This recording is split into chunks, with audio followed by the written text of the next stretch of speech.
everybody, and welcome to Kyrus Has Friends, the show where I sit down with the people that matter to me the most, and those people are my friends. Before we get started with our special guest today, please be sure to follow me on your favorite social media platforms. Follow me on Facebook, Instagram, and Twitter at The Vibe with Kai. You can also follow me on Snapchat and on TikTok at Kyrus Keenan. And if you want, you can visit my website, thevibewithkai.com, where I'm always posting blogs and posts and videos and reviews and things that'll help you do good, feel good, be good, and live a good life full of good vibes. But enough about me. Enough about me and my good vibes nonsense. I was just getting into it. I know, but no, we're going to cut it short. No more good vibes. No, we're done. I am sitting here with a really good friend of mine. He is an actor, a playwright, a screenwriter. He is like a really professional, good, talented person. And he's here right now. My good friend, Mark Violi. What's up, man? Hey Kai, thanks for having me today. I'm so excited here. So let me give the people like a little background about who you are and why I'm excited to have you here right now. So Mark, you might know him as a writer of a play called Roebling, the story of the Brooklyn Bridge, right?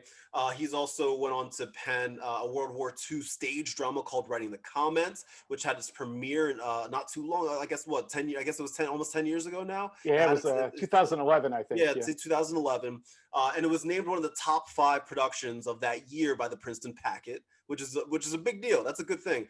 He's also a screenwriter, and he's written 8 featured screenplays. He's also an active stage actor and on-screen actor. He's done commercials, he's done TV, he's done film, and I got to direct him in a production of Glengarry Glen Ross, which we'll talk about a little bit later, which was a lot of fun. And then he's just done a lot. He's a really good guy, and on top of that, he's just like genuine and sweet and a nice man. So Mark, welcome to Kyrus Has Friends, man. Wow, thank you. I hope I can live up to that awesome intro. Thank you. Yeah, well, that's actually all we have time for. So great. Always leaving wanting more. Yeah, right. Mark, how are you holding up in this pandemic world? I know we were joking, previously before we turned on the cameras about the world we live in, but how are you holding up right now? You know, it's certainly been a challenging time. Everybody knows that, and my biggest concern through this whole thing has been with my kids. My daughter is 14. She just started high school this year, and oh, wow. I really wish that she were able to have more of that traditional high school experience. So her first high school experience is virtual. Yeah. Oh, wow. Oh, man. So, I mean, I know kids are resilient. That's true to an extent, but as a parent, you want the best and you want normalcy for your children, right? And this has been anything but normal. But I have to commend her and my son and my wife most especially for their resiliency and adaptation to this craziness. Right. But I think that's in general, I'm actually kind of proud of human beings in general right now, because like with the exception of like a few people, I think that overall the human race has done pretty good this year, given everything that has been thrown our way. There hasn't been like mass hysteria in a sense that you would think would happen in a time period like this, with everything that we have going on, a global pandemic that we don't really fully understand, governments that aren't doing their job, riots and hatred and race killing, all of this stuff that's happening in the world right now. And we're waking up every day being like, all right, it's Tuesday, let's do this. Like, well, if the prevalence of thought is, well, it could be a whole lot worse, then I guess so. That's true, man. I am just really happy with how, because like you would think like if this was a movie, because you know a thing or two about movies, right? If this was a movie, there would be like just people in the middle of the street like just shooting their guns like boo boo boo boo boo, let's go. Like and like people creating their own governments and running out of toilet paper, all of that. Just because you haven't been invited into a new government doesn't mean they're not happening. Touche, touche. You know what? It's only October. We still got November and December to go. So That's right. Yeah, that's right. at this point, I'm honestly I'm just waiting for the aliens to show up and be like, "Hey Yeah. guys, what's going on?" Oh, are you kidding? If ever there were a time where we needed alien intervention, my door is open. I mean, I hope I just gave you an idea for a new screenplay. I'm just saying, I want my residuals when it goes when it hits it big. yeah, we'll talk later about Yeah, that. right. I'll have my people call your people. Right. So let's talk theater first. So Yeah. you have an expansive background in theater. In your opinion, do you think theater will ever be the same? You know, that question comes on the heels of the announcement this morning that I'm sure you saw that Yeah. Broadway is now closed through May of next year. May 2021. Yeah, and I tell you, before today, I was looking forward to, I think January, they said Yeah. they were going to open prior to that. So this is, that's a big blow. I mean, Hmm. when you think of all the people who make a living from Broadway, and you know, as you and I know, and Hmm. a lot of people know, it's not just the actors and the directors and the producers. There's people working the bar at Yeah. intermission, and people who clean the theater, and of course the renters and all of that. It's a really sad situation, and Yeah.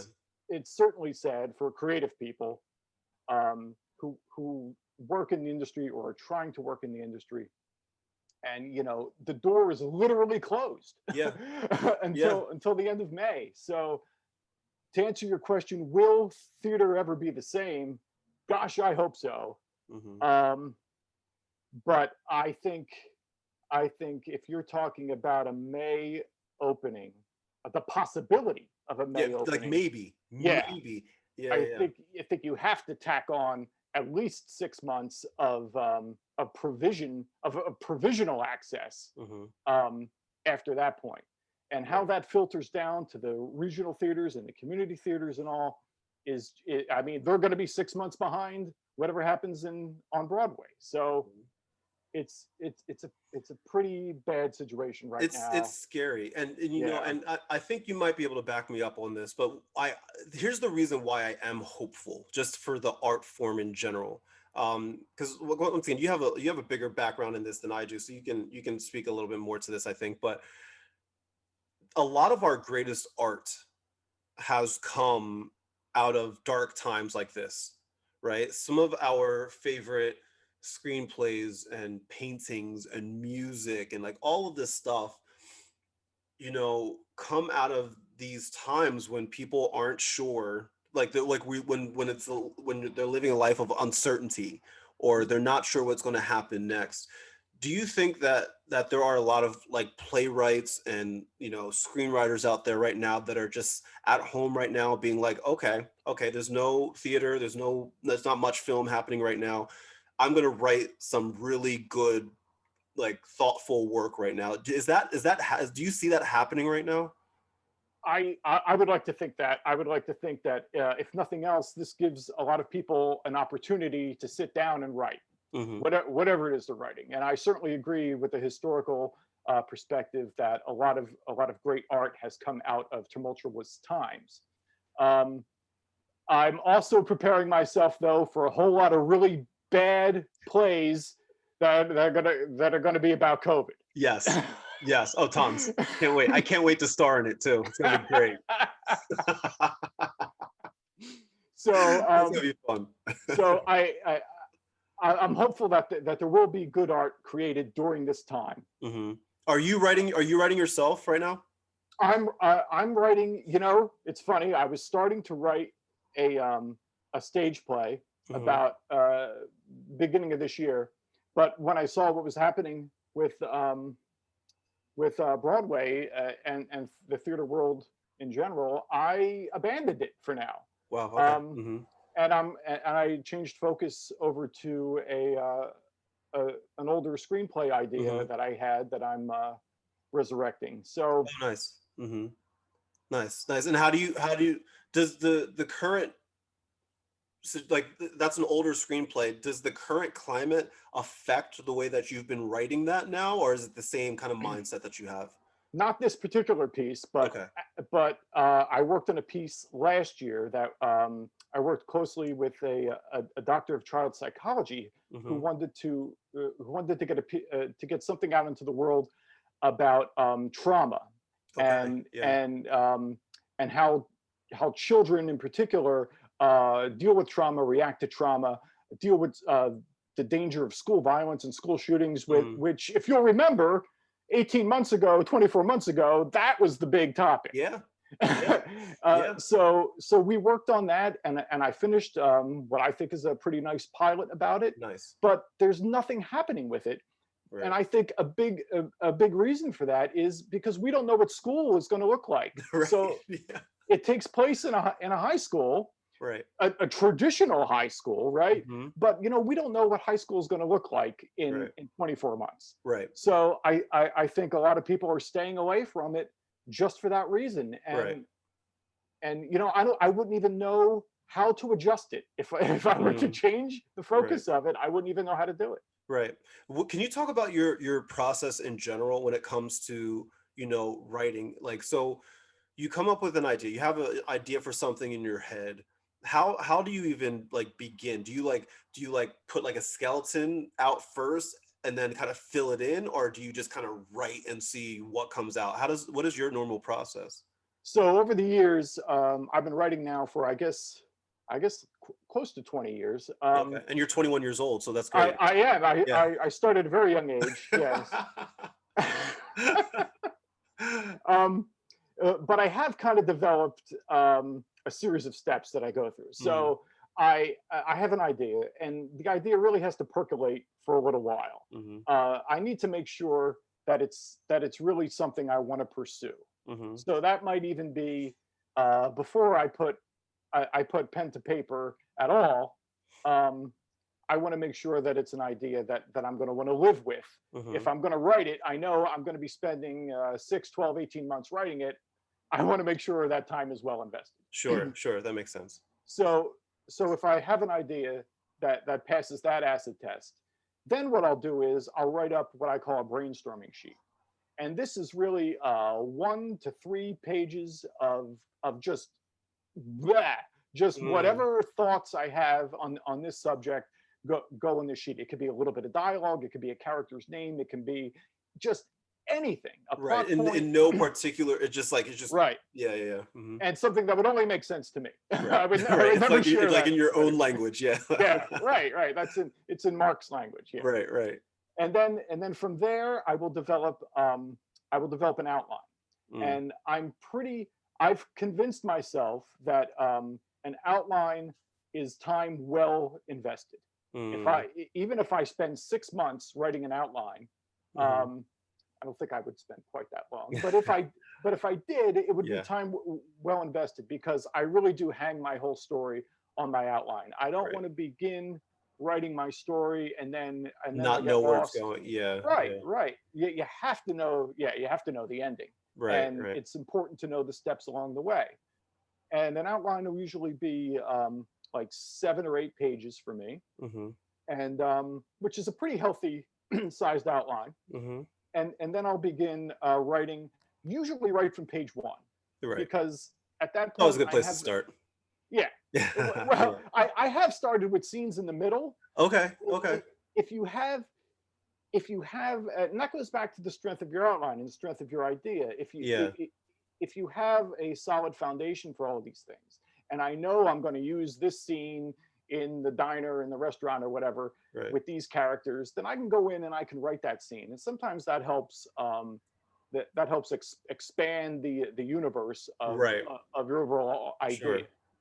Sure, sure. So if I start from page one, I'll work through, and I'll if it's a screenplay, it ends up being 110 pages or so. Mhm, Then the rewriting mhm. comes into play. A lot of Right, people right. hate to rewrite.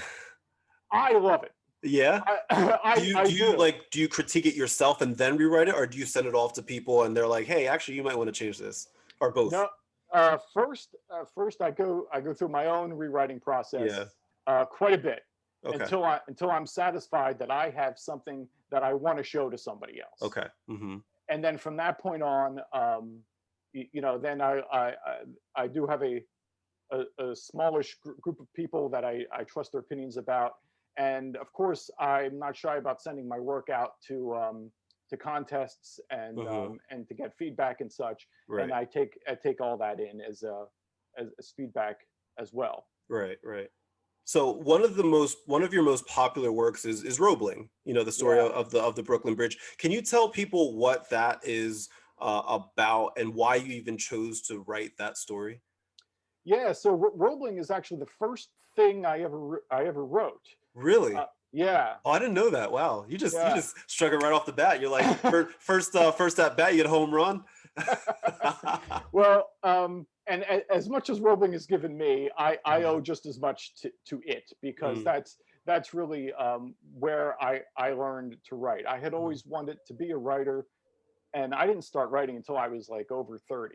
Oh, wow. Okay. And I had always wanted to be a writer, but I had a bunch of problems. I didn't know how to write, and I'd have anything to write about.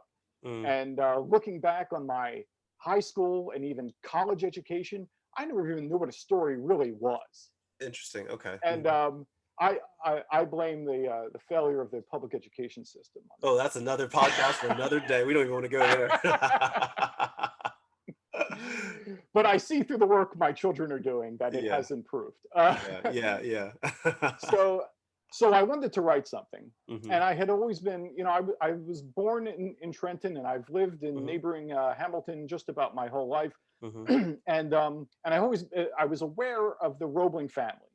So the Roeblings had a large steel factory in Trenton for many decades, and there's even and they had a steel town built south of Bordentown, New Jersey, that became called Roebling.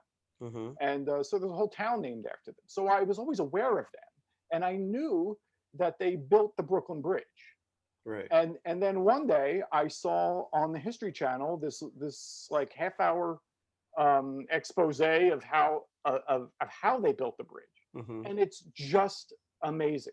Yeah, it's just completely amazing how a family where a patriarch who's an immigrant, right, has this bold, crazy idea to build the longest suspension bridge in the world. Right. And he comes up with a plan, and he gets approval from Congress and approval from the two cities, because Brooklyn and New York were two different cities at the time. Right. And then before a brick is even laid, he's killed in a freak boat accident. And now, so all this time and money has been invested in this grand idea, and the one man who knows about it is dead.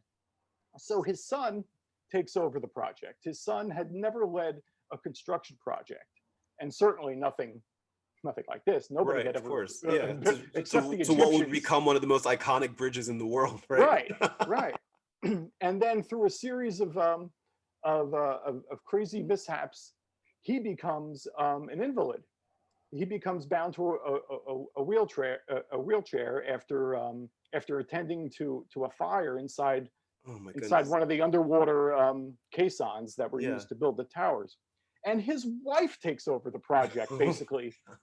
After that, a woman who didn't even have the right to vote is walking the work site and giving orders to the construction workers and engineers that her husband has given her. And she learns about engineering. And after the bridge project, she went on to get a law degree and dine with the Queen and all these amazing things.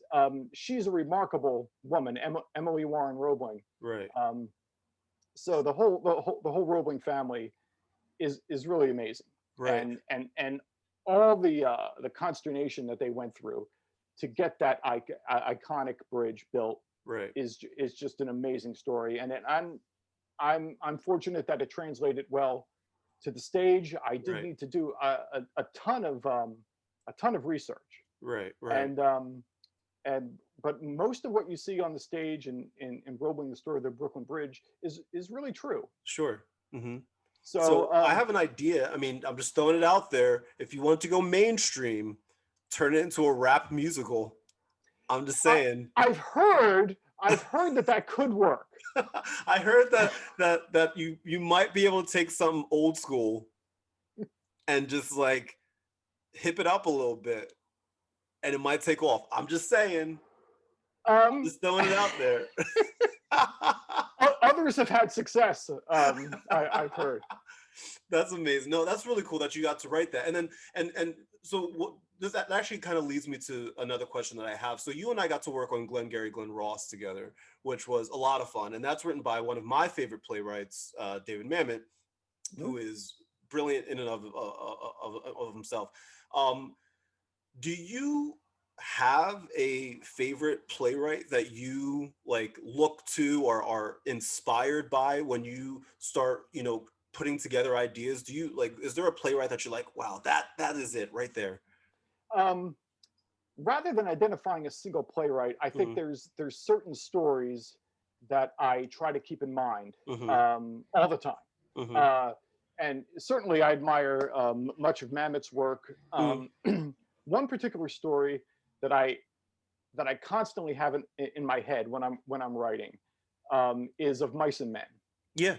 Yeah. It's such a great Hmm. compact story Yes. with with just a few characters, Hmm. and it's so heartfelt Yeah. and so tragic, Hmm. and it has such interesting characterizations Yes. that aren't overwritten, they aren't overblown, they're just presented as is. Yes. And I try to keep that in mind for its simplicity and its emotional impact. Hmm. And what one of my works in particular, Riding the Comet that you mentioned earlier, Hmm. has, I think, much of those characteristics. Sure, sure. That's fair. No, it's funny because like, so I'm writing, I haven't really said this to many people yet, but I started writing a book of poetry. Well, you've said it now. I know it's out there now, so now people have to hold me accountable. Right. Um, but I started writing a book of poetry that it's like a collection of poems that I've been writing over the past, I would say like 6 months, right? Oh, Just based wonderful. off of like certain moments in my life. And what's funny is that one of the questions that I get all the time is the question that I just asked you about, like who my favorite poets are. And for me, Langston Hughes as a poet is one of my favorite poets of all time. And it's funny how much his styling has influenced me in Oh. the way that I write. And I was curious if just from a style perspective, from the way that you write, um, like do you end up like pulling from like multiple different people sometimes and being like, I like the way that they go about navigating this story, like you mentioned of Mice and Men. Mhm. Is there certain either thematic elements about it or like just basic storytelling technique that you end up pulling from? So when I write, I've written many more screenplays than I've written Sure. stage plays, and particularly when I write a screenplay, I have the three act structure Hmm. in mind, and Hmm. and a lot of people hear that, and a lot of people say that, and it can mean slightly different things. But I try to go to the three act structure that is known as the hero's journey, Right. and I really gravitate to the book The Writer's Journey by Christopher Vogler Hmm. to kind of lead the way on that, where he gets into the three act structure and Right. into character archetypes. And I think that that's a really worthwhile read. Hmm. And I always have that in mind when when I'm writing. When you're As writing, far yeah. as stylistically, I don't know. I certainly don't try to emulate anyone. Right. I try to be clear. Hmm. When you're writing a screenplay, it's stage plays have their own difficulties, Yes. but screenplays are challenging. I think more for the reader, especially if they're not Hmm. used to reading a screenplay. Hmm. There's a lot of conventions that really should be respected in terms of formatting Sure. and other things. And within those confines, I think clarity uh, really has to be one of the most important things for the writer to Right. convey. Right. And and after clarity is artistry. Mm. So I try to keep those things in mind. If I'm not clear about what I'm intending to be seen on the screen, then my artistry doesn't matter. Right. Right. So I try to approach it from that perspective. And Right. as far as dialogue goes, I think I've developed a pretty good dialogue style that I see in all of my work. Okay. Um, Hmm. so so that's something I've kind of adopted. I try to Sure. keep dialogue naturalistic Hmm. and brief. Right, right. So speaking of screenplays, let's talk a little bit about film real quick. So you are an avid film fan critic, obviously. How do you feel about and just the film industry as a whole right now? Is it in a good spot? And I'm not just talking from like a pandemic standpoint. I'm just talking about just in general Mhm. over the last, I would say, like 5 years. What are your thoughts on the film industry right now? Um, well, I think you have to talk about it in terms of the pandemic. Yeah. Okay. Hmm. Right now, Yeah. Yeah. Yeah. um, things are gonna change. Yeah. Things are gonna change. Especially again, some late breaking news about the Disney movie Soul is not going to be released in theaters. It's going to go Yeah. right to To Disney Disney Plus. Plus on Christmas Day, I believe, right? Yeah. Hmm. And I've also heard that Wonder Woman 1984 is Hmm. probably going to go to video on demand and not touch the theaters. Really? Oh, And, wow. and that film has been delayed already 3 or 4 times. It Yes, was supposed to that come out along like with 2 years ago. the new Bond has been delayed. Oh yeah. The new Black Mhm. Widow movie has been delayed. I know that the Bond movie was probably had the biggest impact on just global because it does like the Bond. For those of you that don't know, the Bond movies worldwide overseas like it does probably better overseas than it does Yeah. in the United States most of the time. So that was a Mhm. big hit for just the movie industry around the globe. Mhm. Hmm. And when Mulan got moved right to video on demand, that Hmm. actually did pretty well. Hmm. So I think that opened the door for movies like Wonder Woman Yeah. to go to video on demand, and for some things to go right to Disney Plus. Right. So I think if Wonder Woman is released directly to video on demand, and if it makes money, Hmm. then the theater industry, the here's my 11.50 to see a movie, is really in trouble Wow. because the production companies, the distributors have been in pretty much a constant war Yeah. with the Yeah. theaters for decades, Yeah. and they've been giving pretty much half their profits Right. right to the movie theaters. Right. So if I can skip the movie theater And just and still make money going to, oh man. right. And it pains me to say that because Yeah, because I I love the love movie going theater to the movie. experience. Oh, I love Yes, the experience. it's an experience. Yes. That's right, and it's part of our American culture Yes. that I would hate to see die. Mm-hmm. The movie theaters locally have only been open a few weeks, but I took my son to see The Empire Strikes Back. Mm-hmm. We were two people out of four in that movie theater, but I wanted him to see Empire Strikes Back on the Right. big screen. Has he seen it before? Oh yeah, I mean Oh, he's nice. 10. His whole life is Star Wars. Oh, Yeah. good. Nice, nice, nice.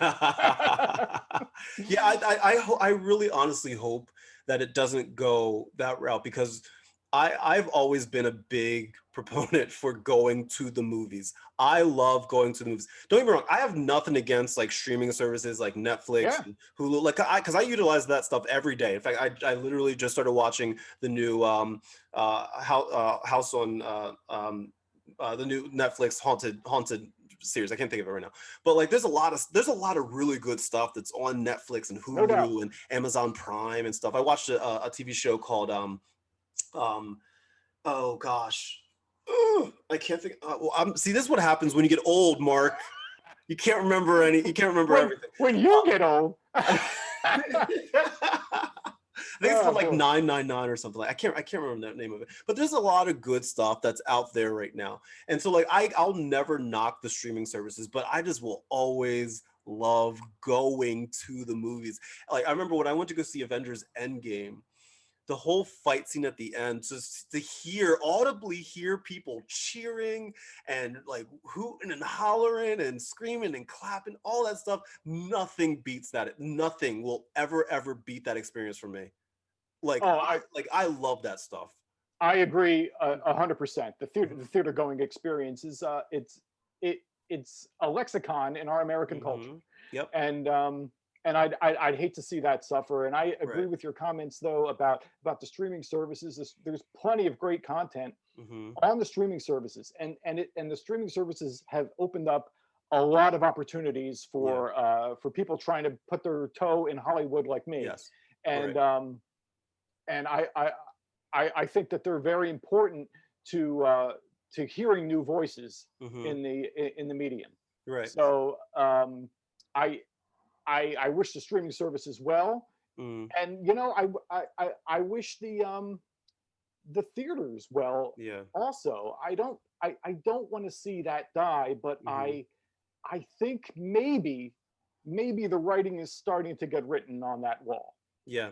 Yeah, and that's sad to think about, because I know there's a lot of theaters now that are like, even if theaters were to open back up, I mean, it's not going to, like, there's going to be theaters closing, now. Like, there's going to just be theaters closing, and it's probably going to just be major cities even that maybe have that have these mega theaters, and are able to, I guess, social distance and things like that, and still maybe make money. But like, to your point, what you said earlier, I mean, it'll become a question of whether it's worth it to advertise, to get people to go to the movie theater, if people are just probably going, they might just stay home and wait Yeah, for it to come on demand. It's like, well, why go through all of this when we've been in a battle, like you said, with theaters in general and profits and all of this stuff. And I know that, I think, if I'm not mistaken, that Steven Spielberg has been spearheading an effort to, not have things go to streaming services. This is before the yeah, pandemic. yeah. Um, but like now, I feel like, I mean, I don't know how far that movement can go now. I know he's up against a rough tide, Yeah. and there's a big contingent in Hollywood too Mm, who would show you the other side of that coin and point out mm, all the great things there yeah. are about the streaming services Right. and the money that's to be made there. Yeah. We're not going to escape though the idea of paying to see a movie. Right. Right. That's going to I think it's going to take a different form Right. than what Mulan was. It was what, Yeah. 30 35. bucks. Yeah. I paid Okay. 30. I paid $35 for that. Hmm. Um, I, I, I'm not sure what that's going to look like, Yeah. and that seems a little high Yeah. to Yeah. me. But I don't know if you've got a family of four like I do, and we're all Fair enough. sitting. That's a good point. That's a good point, because So like, when I watched it, because I probably would have saw it in IMAX, or I think it was one of those movies that was going to be released in IMAX. I probably, like, if you really think about it, it was me and my friend that watched it, and IMAX tickets were, what, at minimum 15, $20 yeah, anyway. yeah. So I guess in a way it makes sense that it was $35. Mm, Uh, the pricing structure is going to have some kind yeah. of consistency to it, and whether Yeah. Mulan is is the harbinger of that, Mhm. I don't know. Right. Disney has a big say in the industry, of Yeah. course, but they don't have the final say. Right, right. And I feel like the film industry did get to kind of A/B test right now, because they had Yeah. Mulan that came out there, and then they had Tenet that did come out in the movie theaters. What are you hearing about Tenet's, box office run? You know what? I haven't heard a thing. Mm. Hmm. I haven't. Maybe I haven't been paying as close attention to it Hmm. as I ought to, but I haven't heard anything yet. Yeah, yeah, neither, because And I haven't heard much either. But all I know is that they just released it in movie theaters, and but I didn't hear much of it at well, all. maybe by both you and I hearing nothing of it, that speaks a lot, right Yeah. there. And I'm a Christopher Nolan fan, and I know Christopher Nolan is definitely a guy that wants people to go to the movies. Right. So I'm curious to see how he kind of goes about, things Mhm. and all that. But hey, man, listen, for 2020 in general, aspiring writers out there, I know you get to kind of like teach, some young writers and things like that. What, to kind of wrap this up, what kind of like piece of advice would you give aspiring playwrights and screenwriters out there, what piece of advice would you give them right now in 2020? Um, if you find yourself with a little time this year that maybe you didn't have last year, Hmm. please use that time wisely. Whether your passion is to write, or you want to start a business, or you want to learn a skill, whatever it is, please use your time wisely. Hmm. And if you are going to write, take your time to learn about how to do it. Hmm. Yeah.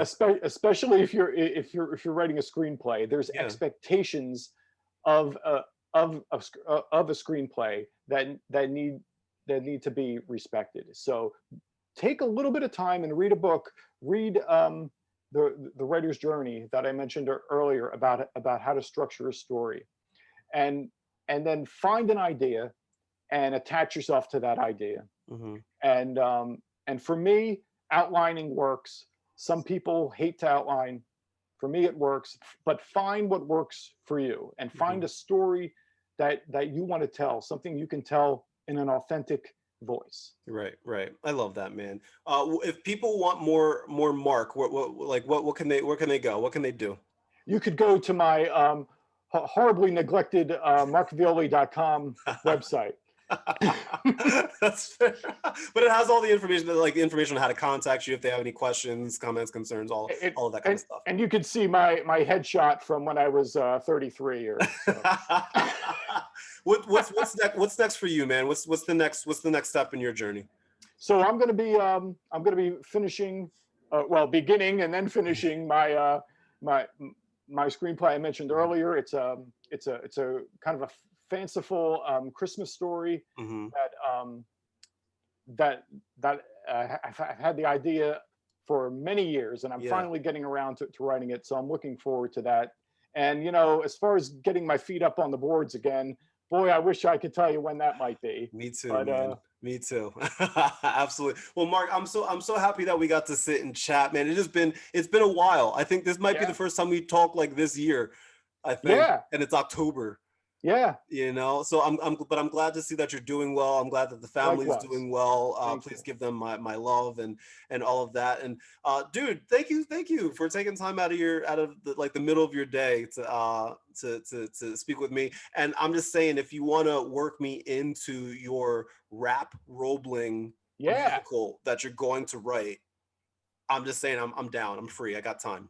All right. Well, we're going to take that offline, and we're going to talk about the possibilities there. Absolutely. Dude, Mark, thank you so much. Once again, if you want more information about Marco, visit markvioli.com. And if you want more about me, you can always visit my website at thevibewithkai.com, or follow me on your favorite social media platforms. Follow me on Facebook, Instagram, and Twitter at The Vibe with Kai, or follow me on Snapchat and on TikTok at Kyrus Keenan. As always, friends, thank you so much for listening. And if you're watching, thank you so much for watching. As always, God bless and good vibes.